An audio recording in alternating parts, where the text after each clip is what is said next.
සිහිල් පින්න ගාව ගාවා සරාගී සුලන්සලේ මගේ හිත්තකින් කොනිතා ඔබේ නෙත්තිනා උනේ රේ සුන්දරත්වය දෝමේ නිදා උන්න ගුම් මුදාවේ මගේ ජීවිතේ මල් පිපුණාවේ සිහිල් සුබෝදෑසනක් වේවා මගේ චුටි පැටව් ටිකෝ. ඔන්න ඉතින් මාසෙකට පස්සේ අලුතින් වීඩියෝ එකක් අරගෙන ආවා. ඉතින් ඔයාලට කොහොමද? උදේ ඉතින් සුපුරුදු පරිදි මගේ ආහාර වේල උයන්න තමයි මම මේ ලෑස්ති වී ඉන්නේ. ඔයාලට මගක් යද්දි තේරෙයි මම මේ එකක් කිව්වට මම බත් එකක් ඉන්නේ නෑ නේද කියලා. කොහොම හරි ඉතින් නැගිට ගමන් වොෂ් දාලා මම මේ අල කරි එකක් හදන්න තමයි යන්නේ. ඔයාලා දන්නවනේ මගේ අල කරි එක ඉතින් අර අනිත් හැමෝගෙම අල කරි එක වගේ නෙවෙයි යන්නේ. මේක චූටියට කපලා කොටලා හදන එක. ඔයාලා ඒක දන්නව නේද? හරි. ඒව අපි පස්සේ කතා කරමු. දැන් ඉතින් කියන්නකෝ ඔයාලගේ විස්තරනේ.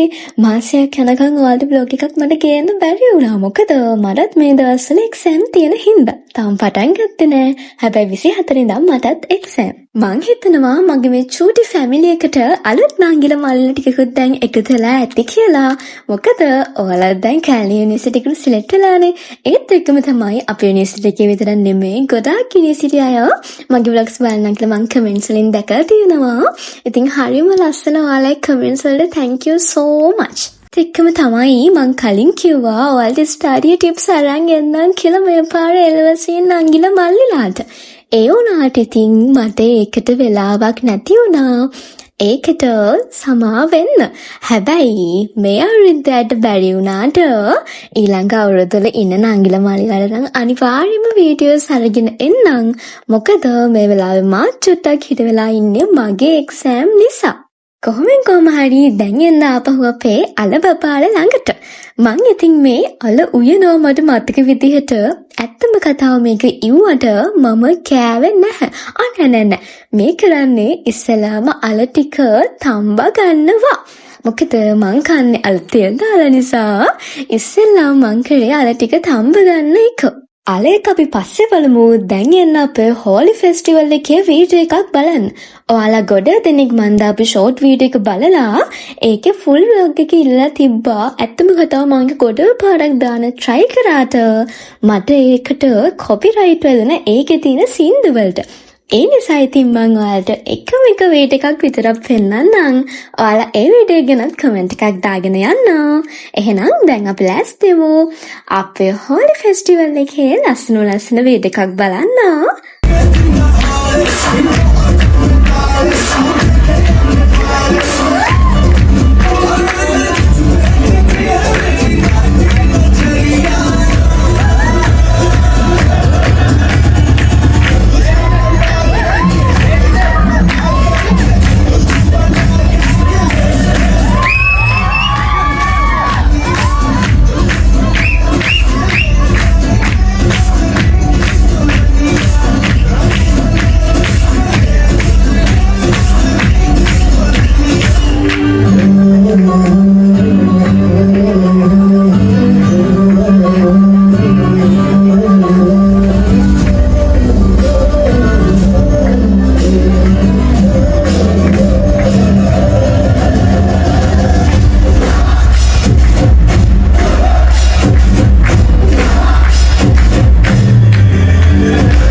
කොහොමද අපේ අයලා කියලාගේ ඩාන්ස් එක?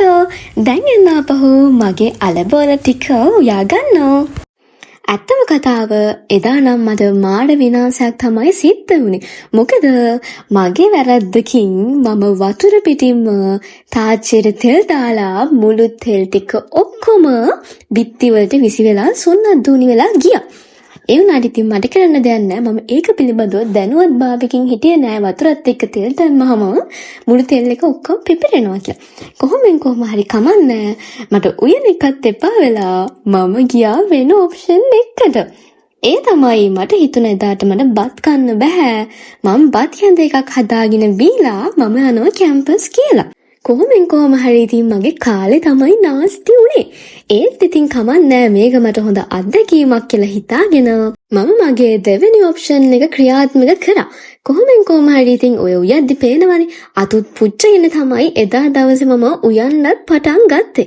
ඒ නිසාමද මන්දා මගේ වැඩේ සාර්ථක වුණෙත් නැහැ. පේනවා නේද මට සිද්ධ වෙන බාධාවල් ගොඩ. කමන්නේ. කොහොම හරි මේවා තමයි ජීවිතේට අත්දැකීම් කියලා මම එකතු කරගන්නේ. තව එකක් මම කැමති මගේ වීඩියෝස් බලන නංගිලා මල්ලිලා අයියලා අක්කලා මොන යුනිවර්සිටි වල අයද කියලා දැනගන්න. ඒත් එක්කම තමයි යුනිවර්සිටි යන්න නැත්තම් ගොඩක් අය කලින් වීඩියෝ එකේ නම් මට කමෙන්ට් කරලා තිබ්බනේ ඔයාලා grade 10 11 ඔහොම කියලා. හැබැයි මේක චුටි රික්වෙස්ට් එකක් යුනිවර්සිටි අයගෙන් ඔයාලගේ යුනිවර්සිටි එකත් පල්ලෙහින් කමෙන්ට් කරගෙන යන්න. ඔයාලා බත් කැඳ බීලා තියෙන ළමයි. මං නම් ගෙදර ඉද්දිත් හරිම ආසදයක් තමයි බත් කැඳ කියන්නේ. මට නිකන් ඉද්දිත් ඒ වුනේ. ඉස්සෙල්ලාම මම බීලා තියෙන ලෙඩක් හැදුනා මම හදලා දීලා. ඒ වුණාට දැන් නම් මට යහතින් ඉද්දිත් මට ඇත්තටම බත් කැඳ බොන්න මං හරිම ආසයි. ඒ නිසා තමයි යන්නේ මම මේක හදන්න ගත්තේ. මොකද ඉතින් රෙසිපීස් වල දුන්නා කියලා ඉතින් අපි පසුතැවෙන්න ඕනේ නෑනේ. ඔයාලටත් කියලා දෙන්නම් හදන විදිය. ඉස්සෙල්ලාම ඉතින් තියෙන්නේ කැකුළු හාල් චුට්ටක් අරගෙන හොඳට හොදලා ඒ ටික ලිපේ තියලා ඒකට කිරි චුට්ටක් දාලා සුදු ලුණු ගෙඩි ටිකක් හොඳට කපලා දාලා ගම්බිරිස් ටිකක් දාලා ලුණු චුට්ටක් දාලා ලිපේ තියන්න විතරයි. හරිම චූටි දෙයක් කනේ. හැබැයි ඉතින් රහනම් අනේ මන්ද මට නම් හරිම රහයි මේක. කොහොම හරි ඉතින් බත් කැඳ ටිකත් මේ හැදෙන ගමන් තමයි තියෙන්නේ. ඒකත් හැදෙන ගමන් මං ඉතින් එළියට ගියා මේක බොන්න. වෙනසකටත් එක්ක මොකද හැමදාම කාමරේ ඇස්සට වෙලා බොනවට වඩා බල්කනි එකට වෙලා බොද්දී චූටි නිකන් චූටි වෙනසක් තියෙනවානේ. කොහොම හරි මේ තියෙන්නේ ඉතින් මගේ බත් කැඳ එක හැදෙන ගමන්.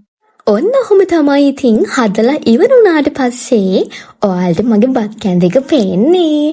ඇත්තටම මේක නම් රසම රසයි. මම නම් හරීම කැමතියි මේව දවස් ගාන හරි බොන්න. කොහොම හරි ඉතින් බල්කනි එකටත් වෙලා වීඩියෝ එකකුත් ගන්නකොම මම රස බලන්න තමයි හදන්නේ. හැබැයි ඉතින් ඉක්මන් කරලා බොන්න ඕනි. මොකද මට දවල් 12ට ලෙක්චර් එකක් තියෙනවා. ඒ නිසා ඉතින් යන්න තමයි මේ දඟලන්නේ. මේ තියෙන්නේ මට උන අකරතැබ්බ. හොදි එක හදාදීද්දී හොද නෙමෙයි. අහලබදුම හදාදීද්දී හැම තැනම තෙල් ටික විසි වුණා. කොහොම හරි බෝඩින් එකේ යන දවසට තීන්ත ටිකක්වත් ගාලා දීලා යන්න ඕනි. නැත්නම් ඉතින් මෙහෙම යන්න බෑනේ. එහෙනම් දැන් අපි යමු අපේ විශ්වවිද්‍යාලය කරා. මේ තියෙන්නේ ඉතින් අපේ යුනිවර්සිටි එකේ F4 බිල්ඩින් එකට යද්දී අපිට හාබ් එක පේන විදිහ. මේ ඉතින් එදා දවසේ මම ඇඳන් ගිය අවුට්ෆිට් එක. කොහොම හරි ඉතින් යාළුවොත් එක්ක ලස්සන වීඩියෝ ටිකක් ගත්ත ලෙක්චර් එකට යන්න කලින් ඇත්තම කතාව මෙතනට ගියාට පස්සේ නම් මගේ මුළු කොණ්ඩෙම නිකන් හුළඟේ පා වෙනවා වගේ මාර හුළඟක් එතනට තියෙන රස්නි වෙලාවකට නම් ගිහින් ඉන්න හොඳම තැන තමයි මම නම් දන්න විදිහට මෙතන. ඊට පස්සේ ඉතින් අපි ලෙක්චර් එක ඉවර වෙලා කෙලින්ම ගියා කෑම ගන්න. මොකද අපි කාලා හිටියේ නෑනේ. ඇත්තම කතාව මෙදා තමයි ෆස්ට් ටයිම් මම අපේ කැන්ටින් එකකින් බත් එකක් කාපු. ඒකත් මගේ යාළුවන්ගේ බලවත් ඉල්ලීම නිසා. එතකම් මං කවදාවත් කාලා හිටියේ නෑ. හැබැයි මෙදා දවසෙත් මං හිතන්නේ මම කටවල් චූටි ප්‍රමාණයක් කන්න ඇත්තේ. මොකද මම ඊට කලින් එහෙම කාලා තිබුණ නැති නිසා මට එදා දවසේ කෑම එක ඉච්චර සෙට්ුන්නේ නැහැ. ඒ මම නොකාපු නිසා. හැබැයි මම දැන් නම් තනිකරම කන්නේ කැන්ටින් එකෙන්. මුලදී පම්පෝරි ගැහුවට කැන්ටින් එකෙන් කන්නේ නැහැ කියලා. ඇත්තටම දැන් මට උයන්න වෙලාවක් නැහැ අනේ. කොහොම හරි අපි ගත්තේ මික්ස් රයිස් එකක්. අපි නෙමෙයි යාළුවෝ දෙන්න තමයි ගත්තේ. බච්චුත්තක් කාලා මම වීඩියෝ එකත් ගත්තා. ඒකත් ලස්සනයිද බලන්න. මල් මද බිසෝනේ රොන් ගන්න ඕනේ තොල් පෙත්ත දැලේ සිල් ගන්න බෑනේ.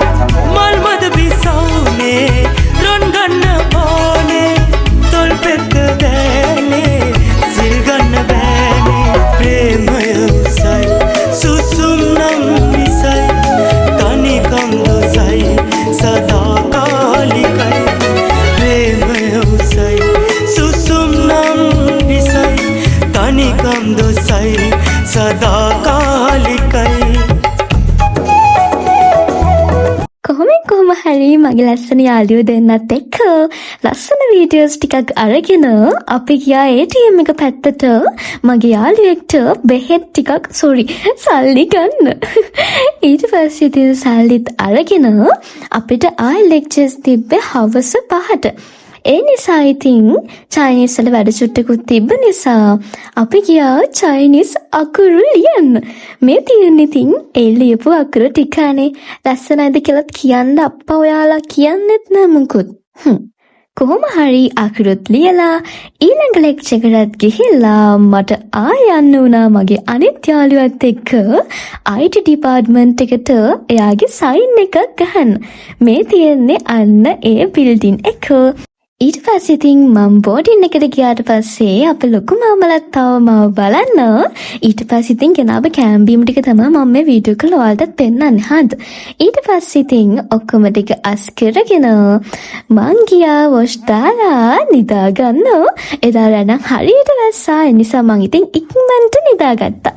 එහෙනම් ඊළඟ වීඩියෝ එකෙන් හම්බෙමු. බයි බයි.